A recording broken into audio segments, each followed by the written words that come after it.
The presidential villa, Abuja, this Friday hosted an unlikely guest. After his recent criticisms of President Buhari, renowned cleric and politician Pastor Tunde Bakare had a closed-door meeting with the president. He told reporters later that he still supports the idea of restructuring the country. He says although Nigeria is better off as one nation, such unity must be based on equity, justice, fair play, and the rule of law. Bakare criticized the debate over power rotation, describing it as politically immature, as selecting a leader should be more about what the candidate has to offer, regardless of the region. I'd said it is in the open. The documents are already there. It's not something I can cover in 5 minutes. We can do it without shooting any gun. The lecture after lecture after lecture had been prepared and had made copies available to Mr. President. We need to do it to move this nation forward. The founding fathers of this nation, Sir Ahmadu Bello, Chief Obafemi Awolowo, Dr. Nnamdi Azikiwe, Prime Minister Tafawa Balewa, alongside with their entourage in Lancaster House and everywhere, agreed on what type of government Nigeria should have. We must not change the goalposts in the midst of the game. We are better off together as a nation than going at different ways. But it must be based on equity, justice, fair play, and the rule of law. It's our immaturity, politically and otherwise, that makes us say power must either be in the north or be in the south. All right, Pastor Tunde Bakare, there for a quick look at some of the issues raised by the pastor. We're joined by Executive Director, Citizens Advocacy for Social and Economic Rights, Barrister Frank Tietie. Barrister Frank, glad to have you join us in the studios. You were listening to him. Pastor Tunde Bakare believes Nigeria is better off as one nation, united. But at the same time, he believes in restructuring. What's your sense of what he's saying? Well, I think that's a matter of exigency. Well, that's what's depicted by that statement that I agree with. We are better off as one country, no doubt, but not a country that is dysfunctional in terms of foundation and operational basis. And that's why we're not moving forward. So there's an urgent need for restructuring, no doubt, because we've seen in the last couple of decades after independence that we have been left behind by countries that were contemporaries in the 60s. And the reason is that we haven't made much progress, even in human development in the indices, because we have actually missing it.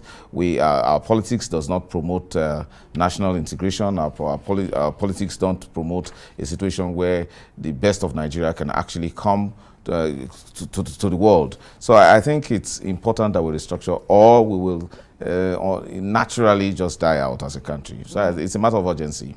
Back to the question then of what manner of restructuring are we talking about? Pastor Bakare says we can restructure without shooting one bullet. Certainly. Can Nigeria restructure without balkanizing the country? Exactly, yes. Who is afraid of restructuring, and what manner of restructuring? Just like I said earlier, for a heterogeneous country. The cleric mentioned justice, fairness, equity. These are the things that are missing currently in the Nigerian Federation. You look at a lot of clamor for secession and all of that. It's because of political aspirations that are not met. And unfortunately, it becomes a hopeless situation for those persons who are unable to perceive how they are able to live in Nigeria and fulfill their individual and collective aspirations. So until those, for example, in a case of resource control concerning the people of Niger Delta, who often feel that they are not only being exploited, their environments are not only being degraded, they do not get a commensurate share of the oil wealth that comes from the Niger Delta. So until Nigeria creates a sense of equity for persons, for federating units who know, and I know for certain that it is better, they can realize their aspirations more in a bigger Nigeria than in the small enclaves. Because even if you leave us into our small regional claims, we'll still have the same problems that we're having in Nigeria now. So it's better we have the beauty of this large entity called Nigeria and have our problems solved and become the true giant of Africa rather than balkanizing. All right, Frank, When some say, including Bakare, of course, that the unity must be based on equity, justice, fair play, and rule of law, are they saying that since independence, these have not been in place? And if that be the case, how do we move from talking to actually actualizing it? These things have not been in place, and that's why we fought the Civil War in 1967. We've had a lot of problems, a lot of ethnic suspicions. We had a situation where persons politically we have failed. And I'll go straight to your demand for solutions. One thing that is clear is that let us have a people-based constitution, which has always been lacking, even from 1914 when Lord Lugard started issuing orders and decrees. We need to have a situation where people, beyond the 1963 Republican Constitution, which is to a large extent a paradigmatic shift from what we've always had, which is now a reference point. We need to have a people-oriented, a people-based constitution that is developed according to the realities of the times that we are now, to the extent that people should be able to live in this country with a sense of belonging. Because one thing that is direly missing right now in our country is patriotism.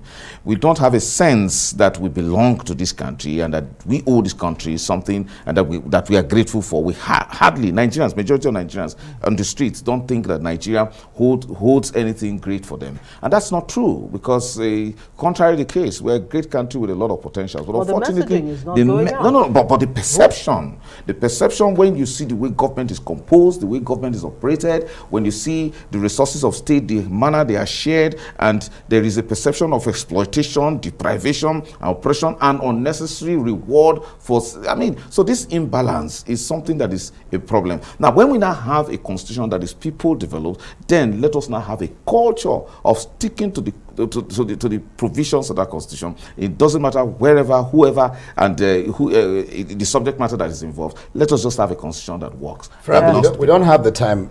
Maybe after we'll talk about what do you mean by people-based constitution. We don't have the time, but just to thank you for being on the program.